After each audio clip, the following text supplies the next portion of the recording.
எல்லா விஷயத்திலும் இரட்டை வேடம் போட்ட ஈ. ராமசாமி தொழிலாளர் விஷயத்திலும் இரட்டை வேடம் போடாவிட்டால் அது அவரது பகுத்தறிவுக்கே மாபெரும் அவமானமில்லையா? அதனால் அதிலும் அறிவு நாணயமற்ற முறையில் இரட்டை வேடம் போட்டுள்ளார்.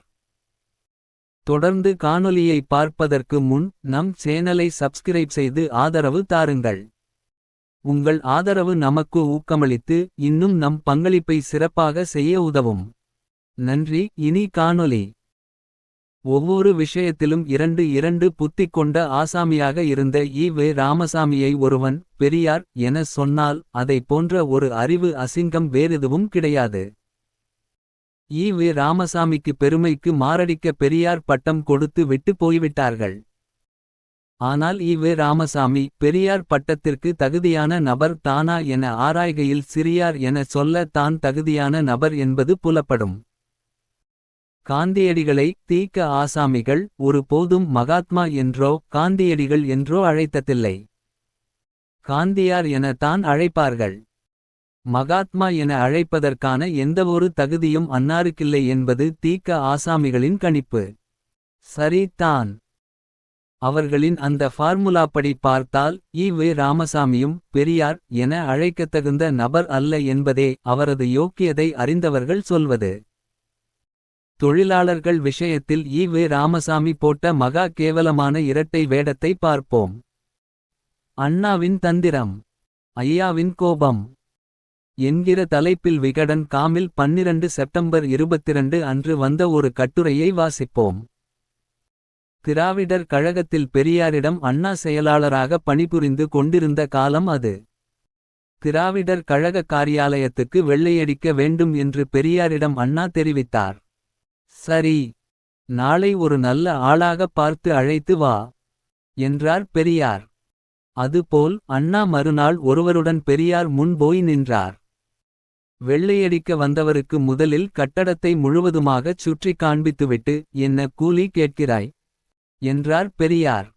5 ரூபாய் தாருங்கள் என்றவுடன் பெரியார் மிகவும் கோபமடைந்து நீ என்ன படித்திருக்கிறாய் என்று கேட்டார். படிச்சிருந்தா நான் ஏங்க இந்த வேலைக்கு வர்றேன்? பேனால்ல பிடிச்சிருப்பேன். படிச்சு தொலைக்கலீங்க என்றார் அவர். உடனே பெரியார் அண்ணாவைக் காட்டி இதோ நிற்கிறாரே இவர் எம்.ஏ. படித்திருக்கிறார். இவருக்கே நான் மாதச் சம்பளம் 50 ரூபாய்தான் தருகிறேன். கூலியை பார்த்து கேள் என்றார். பிறகு 2 ரூபாய் தருகிறேன் என்றார். கட்டாதுங்க என்று கூறிப் போய்விட்டார் வெள்ளை அடிக்க வந்தவர். அதன்பின் அண்ணா வேறு சிலரை அழைத்து வந்தும் கூலித் தகராறினால் காரியாலயத்துக்கு பல மாதங்களாக வெள்ளையடிக்க முடியாமலேயே போயிற்று. காரியாலயம் மிகவும் அவலட்சணமாகி வருவது சகிக்க முடியாமல் அண்ணா ஓர் உபாயம் மேற்கொண்டாள். ஒருவரிடம் போய் ஐயா ஒரு பெரியவரிடம் உங்களை அழைத்துச் செல்வேன். அவர் கொடுக்கும் கூலிக்கு ஒப்புக்கொள்ளுங்கள். உங்களுக்கு வேண்டிய மீதி பணத்தை வேலை முடிந்ததும் வெளியே வந்து என்னிடம் பெற்று கொள்ளுங்கள் என்று கூறி அழைத்து வந்தார். அவரும் அண்ணா கூறியபடி செய்து காரியாலயத்துக்கு வெள்ளையடித்துக் கொண்டு இருந்தார். அண்ணா உணவு அருந்தச் சென்றிருந்த சமயம் அங்கே பெரியார் வந்தார். வெள்ளை அடித்துக் கொண்டிருந்தவரை ஏற இறங்க பார்த்துவிட்டு ஏம்பா நீ நன்றாக வெள்ளையடிப்பாயா என்று கேட்டார். ஏன் ஐயா இப்படி கேட்கிறீர்கள் என்று திடுக்கிட்டார் அவர். வேறொன்றுமில்லை, உனக்கு முன் இங்கே வந்த பலர் இந்த கூலிக்கு முடியாது என்று போய் விட்டார்கள். நீ மட்டும் எப்படி ஒப்புக்கொண்டாய்?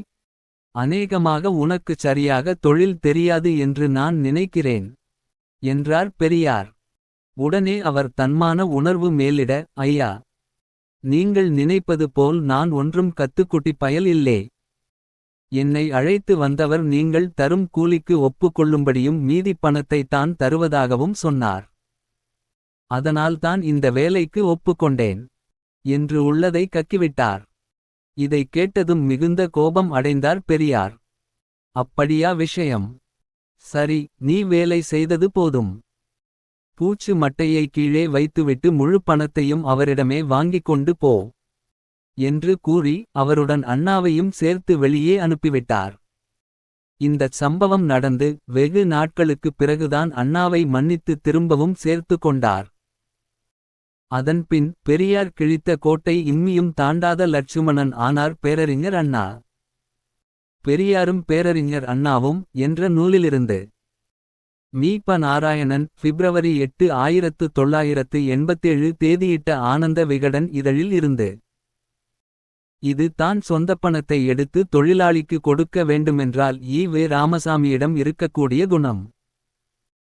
இதுவே மேடை போட்டு தொழிலாளிகள் நலன் பற்றி பேசச் சொன்னால் ஈ.வே. ராமசாமியின் பேச்சின் அணுகுமுறையே முற்றிலும் மாறிவிடும். தொழிலாளர் நலன் விரும்பியாகி தொழிலாளர் நலன் குறித்து பக்கமாக நரம்பு புடைக்க பேசுவார்.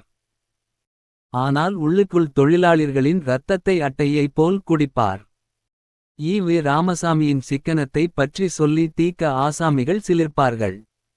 இது சிக்கனமல்ல சுரண்டல் என்பது தொழிலாளியால் உணர முடியும். அதனை வெள்ளையடிக்க வந்தவர் விஷயத்தில் ஈ.வே. ராமசாமியிடம் அறிய முடிந்தது. ஈ.வே. ராமசாமி தொழிலாளரும் நாமும் என்கிற தலைப்பில் பேசியது. நான் சொல்கிறேன், நம்முடைய தொழிலாளர்களுக்கு ஒன்றும் பெரிய வேலை கொடுக்கப்படாவிட்டாலும் கொடுக்கிற சம்பளமாவது அதிகமாக கொடுக்க கூடாதா? நல்ல வசதியான அறையிலே பேனு இக்கு கீழே உட்கார்ந்து கொண்டு மேஜை நாற்காலியோடு வேலை செய்கிற குமாஸ்தாவுக்கு 100 ரூபாய் சம்பளம். நெருப்பியே உழன்று சம்மட்டி அடிக்கிற தொழிலாளிக்கு 30-50 ரூபாய் தானா? விடுதலை செப்டம்பர் 20 1952. முன் நடந்து கொண்ட முறைக்கும் பின் ஈ.வே. ராமசாமி பேசிய பேச்சிலும் தான் எவ்வளவு பெரிய பித்தலாட்டம் உள்ளது. எதற்கையா ஈ.வே. ராமசாமி தொழிலாளர் விஷயத்தில் அயோக்கியத்தனமாக மானக்கேடான இரட்டை வேடம் போட வேண்டும்? அண்ணாதுரை கூட்டி வந்த தொழிலாளியிடம் ஈ.வே. ராமசாமி பேசியதென்ன? எம்.ஏ. படித்த அண்ணாதுரைக்கே நான் மாதச் சம்பளம் 50 ரூபாய்தான் தருகிறேன். படிக்காத நீ 5 ரூபாய் கூலி கேட்கிறாய். 2 ரூபாய் வாங்கிக் கொள் என காய்கறி வியாபாரியிடம் பேரம் பேசுவது போல் ஒரு தொழிலாளியிடம் உழைப்பின் தத்துவம் தெரியாமல் பேரம் பேசிவிட்டு மேடையில் என்ன பேசுகிறார்? அறிவு நாணயஸ்தனைப் போலே பேனுக்கு கீழே உட்கார்ந்து வேலை செய்பவனுக்கு 100 ரூபாய் சம்பளம். நெருப்பிலே உழன்று சம்மட்டி அடிக்கிற தொழிலாளிக்கு 30-50 ரூபாய் தானா என பேசியிருக்கிறார். ஈ.வே. ராமசாமி அடுத்தவனுக்கு அறிவுரை சொல்வதை விட தான் தொழிலாளர் விஷயத்தில் என்ன யோக்கியதையுடன் இருக்கிறோமென பார்த்து மோசமான மனநிலையில் இருந்தால் தன் அறிவை திருத்திக் கொண்டால் ஒவ்வொரு முதலாளிகளும் தொழிலாளர் விஷயத்தில் அவ்வாறு நடந்து கொண்டால் தொழிலாளர் பிரச்சினை சம்பள பிரச்சினை என எதுவும் இராதே. இரட்டை வேடம் போடுகிற ஈ.வே. ராமசாமி போன்ற ஆட்களால் தான் சிக்கல்.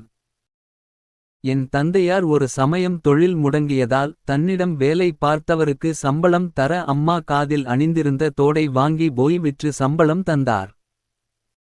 ஆனால் ஈ.வே. ராமசாமி வெள்ளையடிக்க வந்தவரிடம் பேரம் பேசியபோது அவரது ஆண்டைப்புத்தி தன்மையை தானே காட்டியுள்ளது.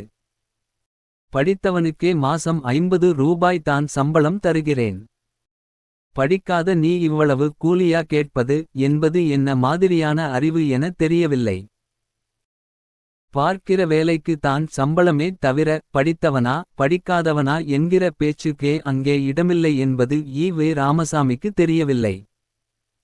தெரியாமல் தான் தொழிலாளர் நலன் பற்றி வாய் கிழிய பேசினார்.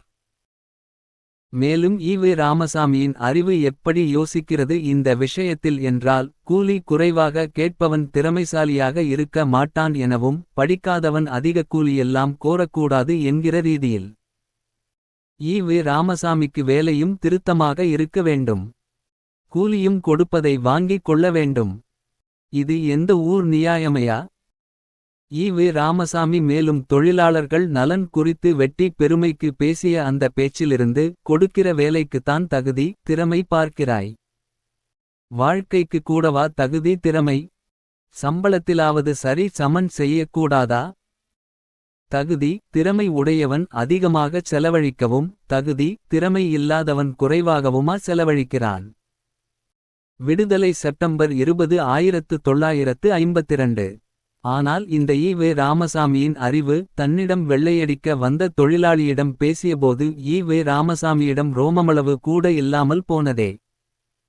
எதற்கு இவ்வளவு மானக்கேடாக இரட்டை வேடம் போட வேண்டும்? ஈ. ராமசாமி கூறிய ஒவ்வொன்றையும் வாசிக்கும்போதும் இந்த விஷயத்திலாவது இவர் முரண்படாமலிருக்க வேண்டுமே என்கிற நப்பாசை இருக்கும். ஆனால் நம்மை ஏமாற்றிவிட்டு வழக்கம் போல முட்டாள்தனமான முரண்பாட்டை காட்டிவிடுவார்.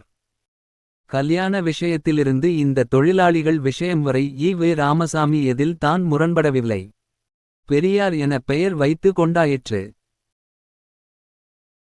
அந்த பெயரை தக்க வைக்க என்ன காரியம் வேண்டுமானாலும் செய்யலாம், அதற்காக எப்படி வேண்டுமானாலும் உருட்டலாம் என்கிற அளவுக்கு தான் ஈ. ராமசாமி அறிவிருந்ததே தவிர, நேர்மையாக நடந்து சொல்லொன்று செயலொன்று என்கிற ஈனத்தனமான வாழ்க்கை வாழாமல், ஒரு நாக்கு ஒரு வாக்கு என்கிற உத்தம வாழ்க்கை வாழ வேண்டும் என்கிற அறிவு ஈ. ராமசாமிக்கு கடைசிவரை இல்லாமல் போனதே.